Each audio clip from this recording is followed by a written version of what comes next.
apa na nó ta cái ta xin bắt khu thì nó apa nó nhà apa cái ta giờ là trên thì bạn thì giờ là thì là chỉ giờ thì nhà cho xong che cái bây giờ cha bây giờ là cái bây giờ mà nó apa hình sao là tên kia nữa sắp lần được bây xe sắp can được bây xe gì mà xe bạn thì giờ bạn cứ thì này xa luôn là mà thì nhà cho xong nó nữa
siapa sih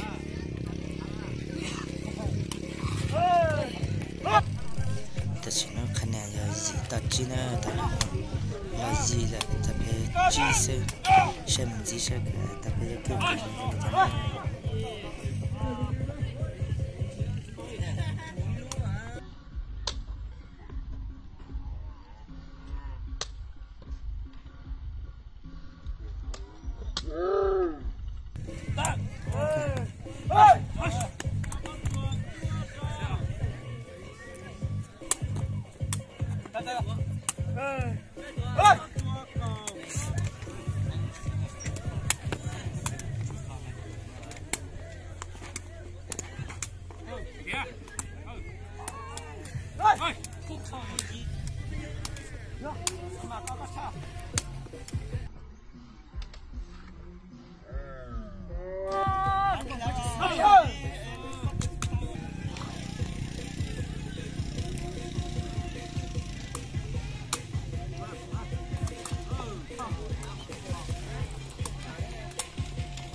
nàng cặp bê cậu ý nè, giờ nó cặp bê cậu ý.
Kia lại cầm hoa.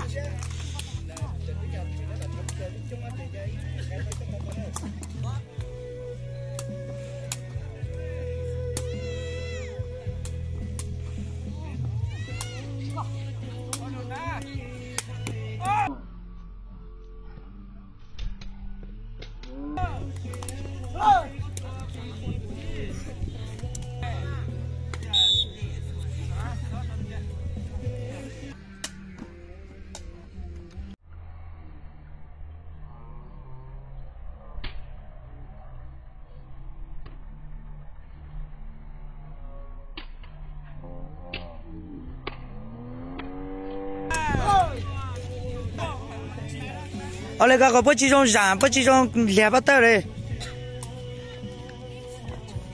Tôi lại.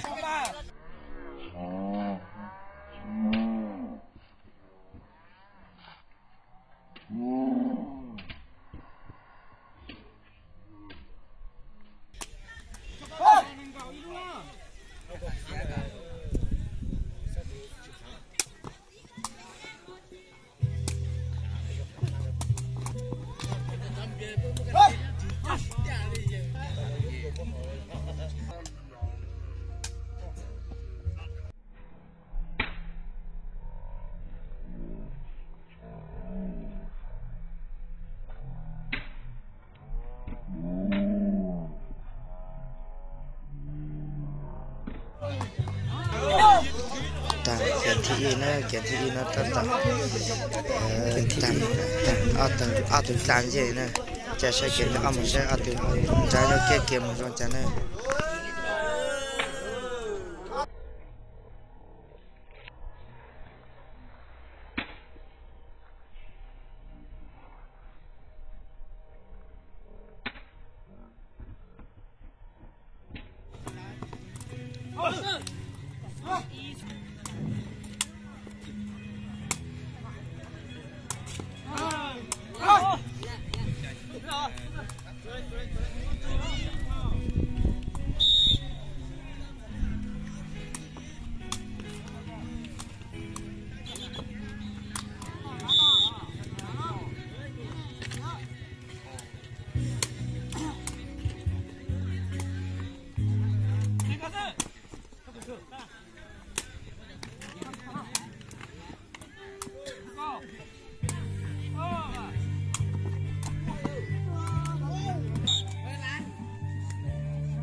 có ao thật chưa thì nó có ao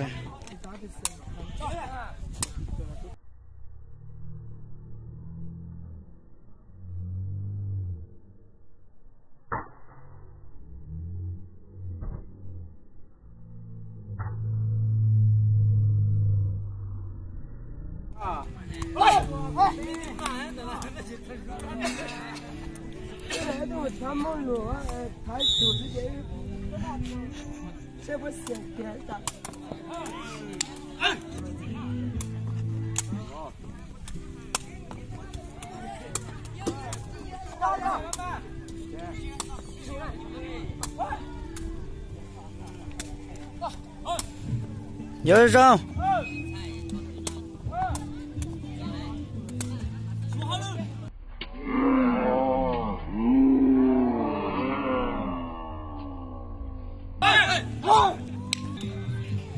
đang có ý cà phê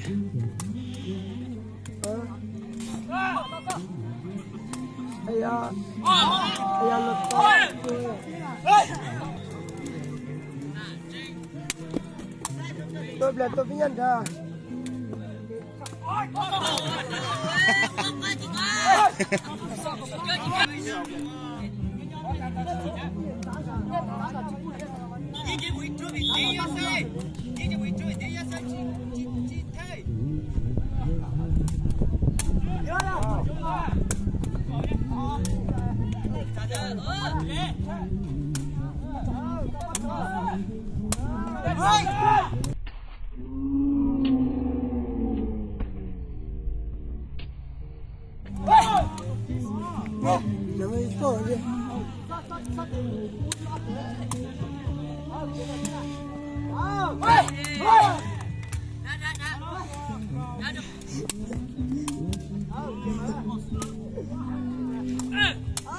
nhớ răng à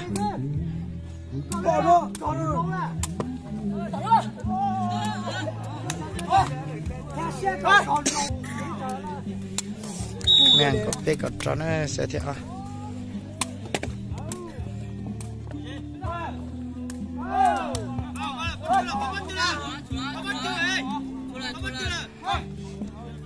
hai chân nhớ ta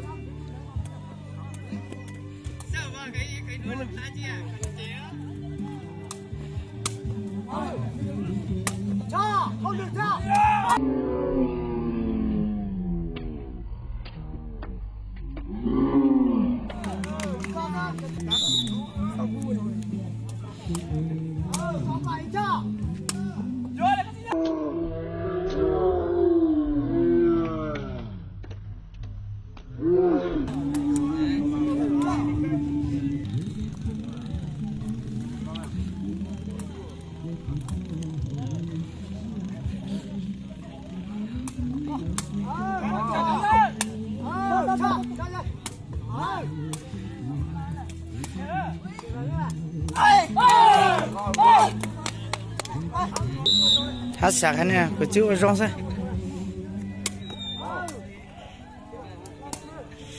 cả cháu bắt cho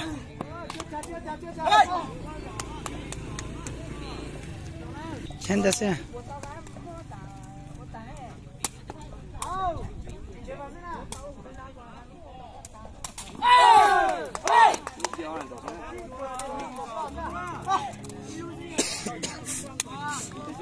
cái này nên gọi chị nữa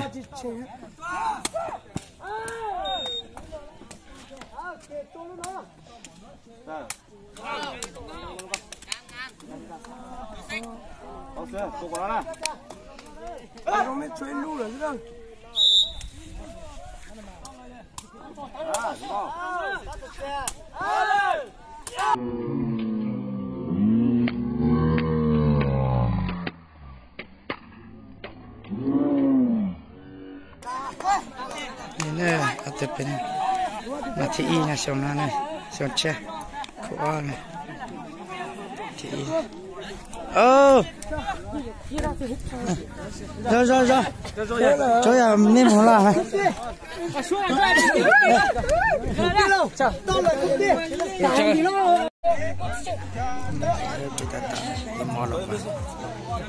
thế đó, xong che xong nó này, ở trên này y. ta tạo ra món là bạn cho ta cứ là luyện chờ luyện chân ra cho số nó này nhưng nó giờ thì bạn thi mình có lo luyện ít đi ở trên này ra cho số cho nó ta nói ta cứ chân thì hả để chạy cho số nó này ui cũng chưa thực tế nào rồi cô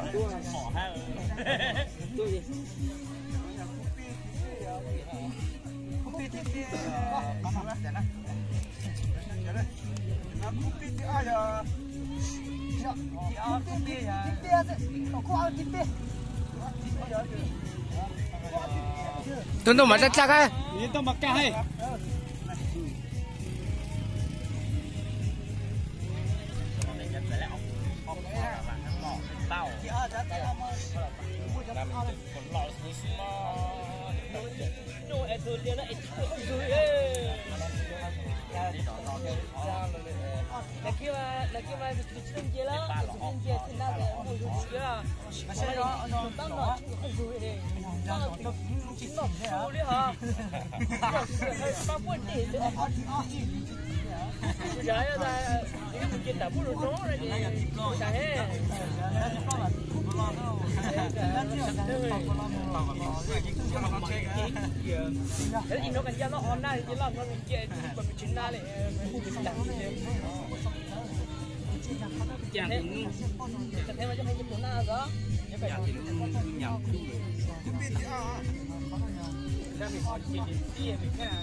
Bất tín à? Mi tên nó chơi là có bám bất tín à? Câu lại.